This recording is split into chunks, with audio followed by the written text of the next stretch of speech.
diabetic nephropathy in the future. And of course, you mentioned that it has to be used very early on before we cannot use them anymore.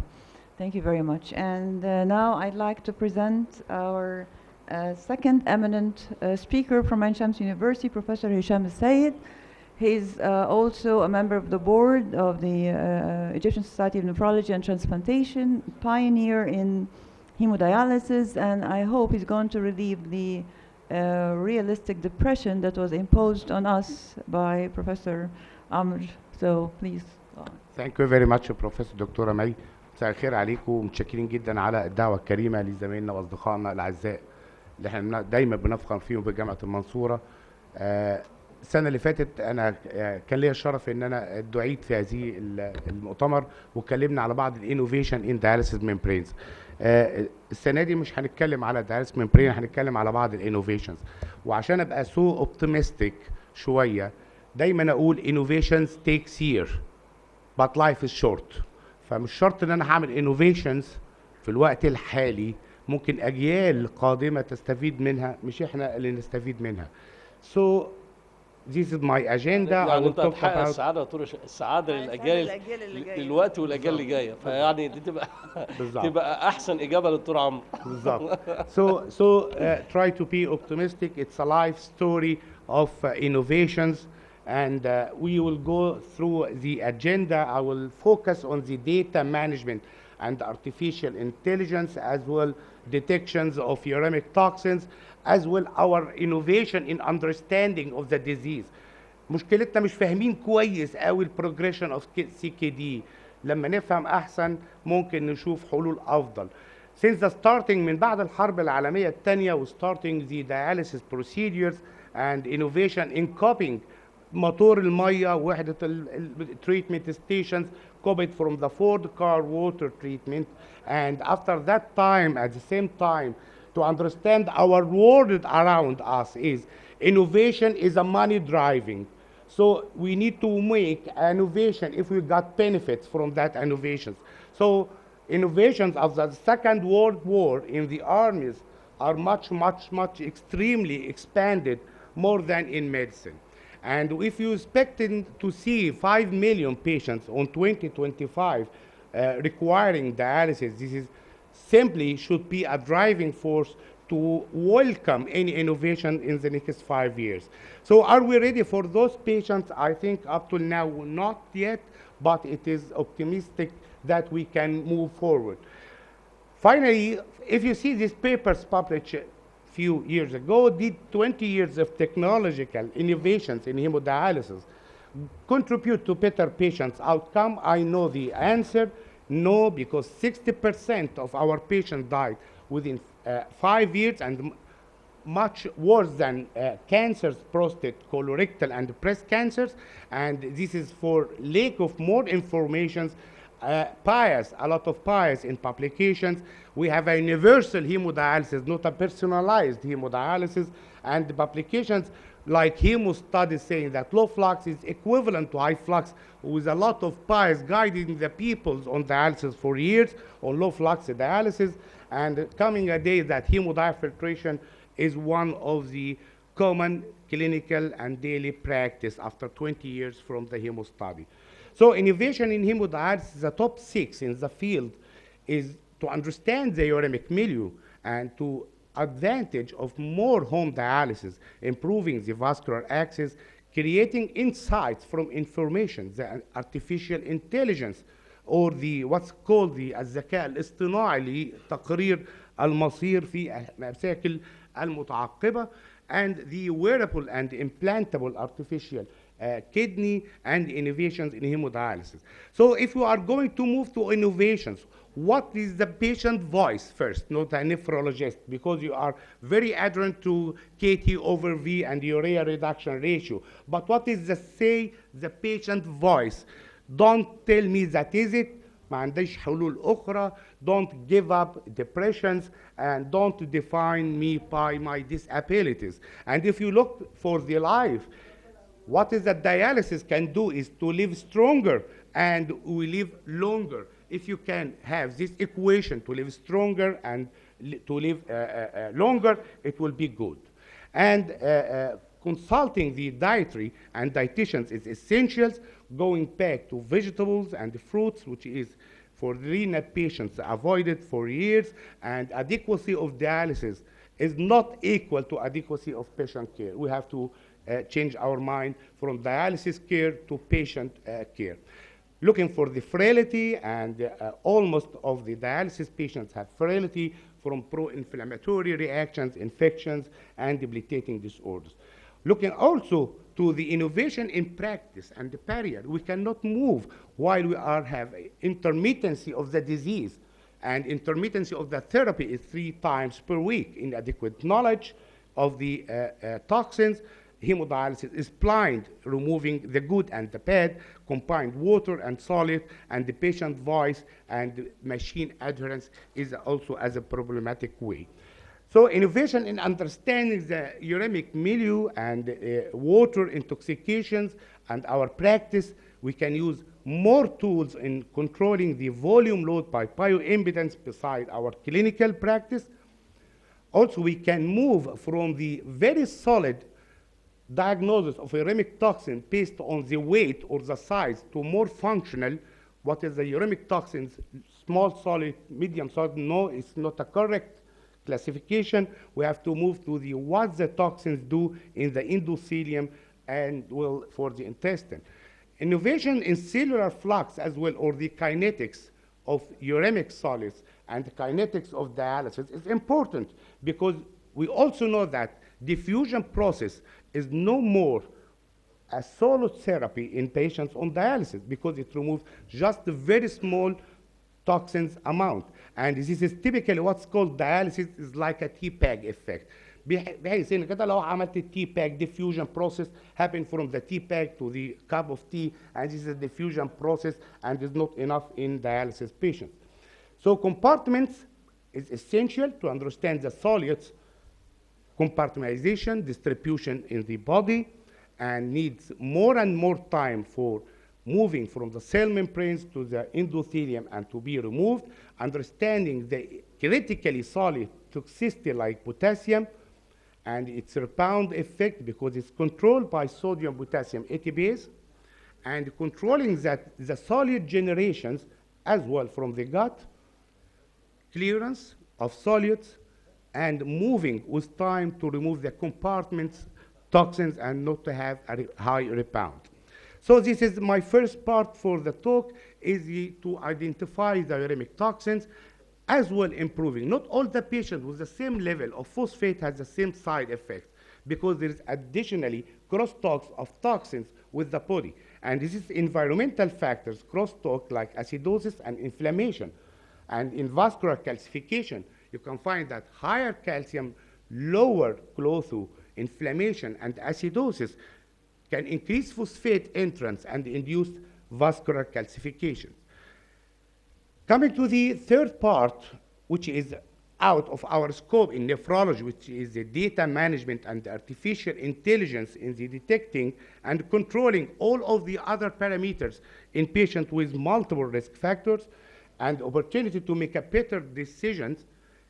Information first, apply analytical techniques, machine learnings, or artificial intelligence to supply your decision. And you have to do that by good information, laboratory work, physical examination, and medical observation.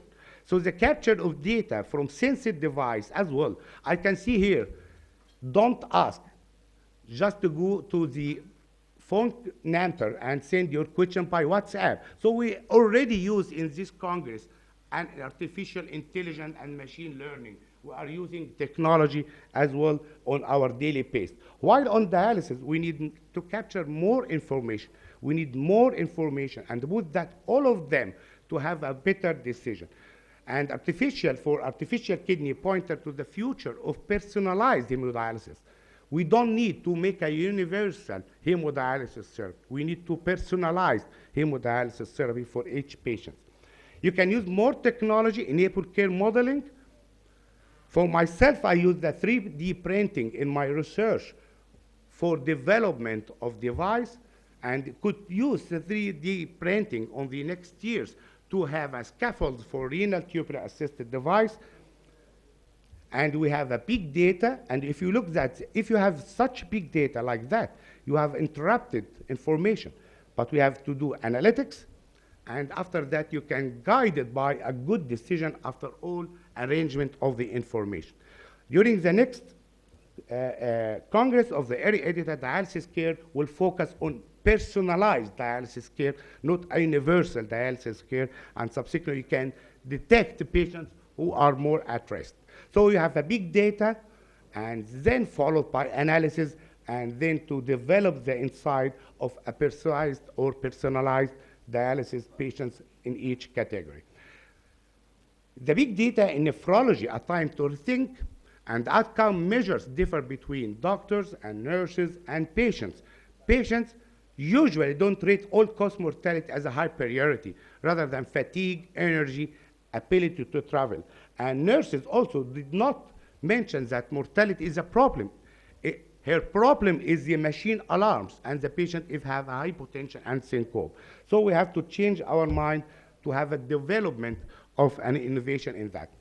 So the big data had been implanted in many countries, in particular in USA, and the development of the rationale for therapy and the treatment according to the guideline and as well according to the big data, recognizing that for the big data is the bundle therapy and the erythropoietin therapy, as well for implementing additional technology in hemodialysis units, improving the efficacy, safety, and the quality of care simply by networking information by doing a platform that provides direct bedside registration, not writing papers. All are online to collect some data from all centers.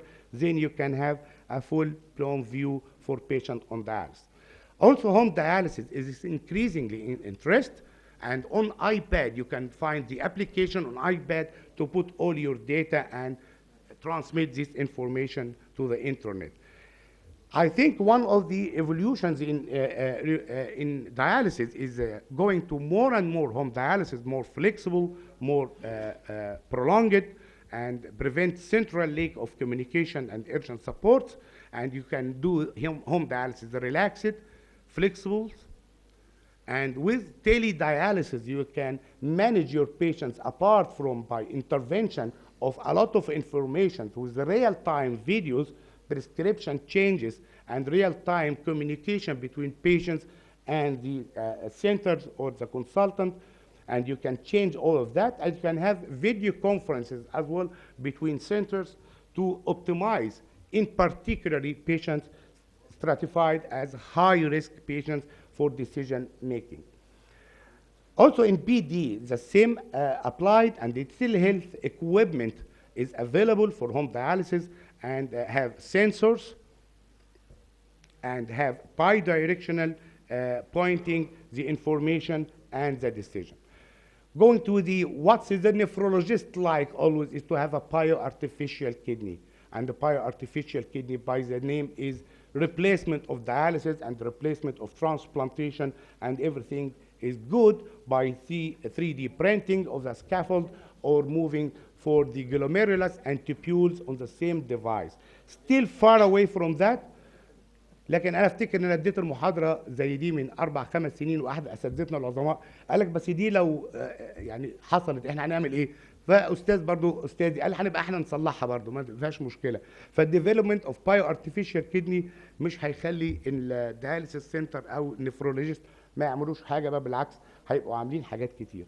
الويرابل اند الامبلانتابل ارتفيشال كدني بيست على تكنولوجي وبيست على انفورميشن وبيست على سنسورز عشان يبقى في فيدباك ما بين الديفايس and to control the functionality.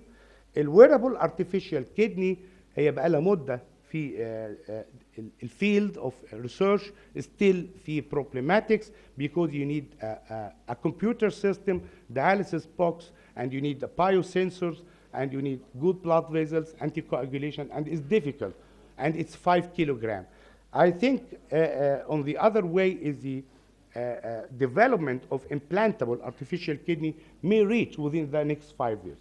The wearable artificial kidney based on a blood flow to the device and the filter and returning blood, and dialysis regenerating dialysate and a battery full of biosensors and information technology to be transmitted on air for any changes in the vasculature or in the problematic on the dialysis device. For the implantable artificial kidney, it is a two filters. One is a hemofilter and nanotechnology of silicon-like and additional tubule-like assisted device or red renal tubule assisted device. It's going for hemofiltrations, and this hemofiltration is seeded as well by renal tubule assisted device. So we have here one very important step is to have a renal tubules can handle more and more of the metabolism, can produce and can think, and we have organic anion transporters inside, and they can remove as continuous as 24 hours. Monolayer with tight junctions, surface coating, and if you look to the inside, you can have this monolayer, and this is a bioartificial kidney with renal tubules seeding on the scaffold, which may be scaffold of nanotechnological fibers, and it can function, and the patient can micturate even by putting the drainage into the bladder. So implantable device has a faster track FDA registration, may be applicable within the 5 years. And you need for sure artificial intelligence والذكاء الاصطناعي عشان يبقى قرارات سريعة وقرارات حاسمة بعد ترتيب الأفكار وترتيب الانفورميشن من different. artificial intelligence احنا بنستخدمه on our daily base. محدش فينا ما بيخشش على الجي بي اس او يعمل جوجل او يعمل اوتو سيرش، كل ده بيعتمد على الارتفيشال انتليجنس. and الارتفيشال انتليجنس في الدياليسيس مهم جدا ان هو يقرر علاج العيان بأنهي احسن طريقه، بيبقى personalized dialysis not a universal unit policy dialysis. Moving from the analytical modeling from the big data to precise medicine can improve the outcome, and you can also have a predictive medicine. You can predict which patients will have a risk at what moment by continuous data involvement and continuous biosensors recording. And we have an intersectors for precise medicine. Not all the guidelines apply for all patients. There is a sector of patient needs specific monitoring and treatment. So this is the individualized and precise medicine. And in nephrology, you can guide here patients do 3 times dialysis, patient do hemodiafiltration, patient can do only 2 types of dialysis based on information and artificial intelligence. So they have a left side is the machine learning and the machine incorporated biosensors and the machine information, and on the right side, a human side, you use cognitive model of reality, and human expertises can judge all of them to have a good decision for your patients. So multiple inputs as well had been tried in anemia management and acidosis prescription,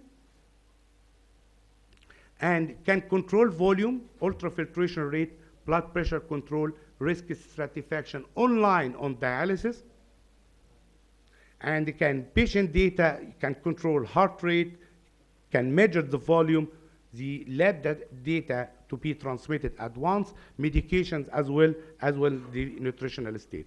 And if you have such a model, you can adjust by machine learning on the hemodialysis machine the best of ultrafiltration for such patient. It's a personalized therapy. Clinical events among hemodialysis patients using non-contact sensor data برضو بيبقى فيه نوع من انواع الكونتاكت نون كونتاكت سنسورز، بالتالي بتبتدي تبعت انفورميشن اون ذا هارت ريت اون ذا اريثميا، تبتدي تقول للعيان ده ممكن يخش في هايبر كاليميا، تدي له مسج وتبعت مسج ات ذا سيم تايم للسنتر، استنى في واحد جاي لك عنده دروب بيت الحقه، فقبل ما يوصل لتاني يوم ان هو يبقى ارستد ان هو يلحقه بالليل. ودي فايده الارتفيشال انتليجنس والسنسور. اللايتك سيستمز دي موجوده في امريكا كتير، بحيث انها تدرس هذا الموضوع ويشتغلوا عليها في اليو اس ار دي اس على اساس تقلل المورتاليتي وتحسن الاوتكم. اخر حاجه هنقولها الانوفيشنز في الديتكشنز اند هيموداياليسيس ميمبرينز. زي ما اتكلمنا قبل كده كتير ان اوميكس ممكن من الحاجات الحلول اللي تعرف كتير قوي من اليوريميك توكسينز افيلابل.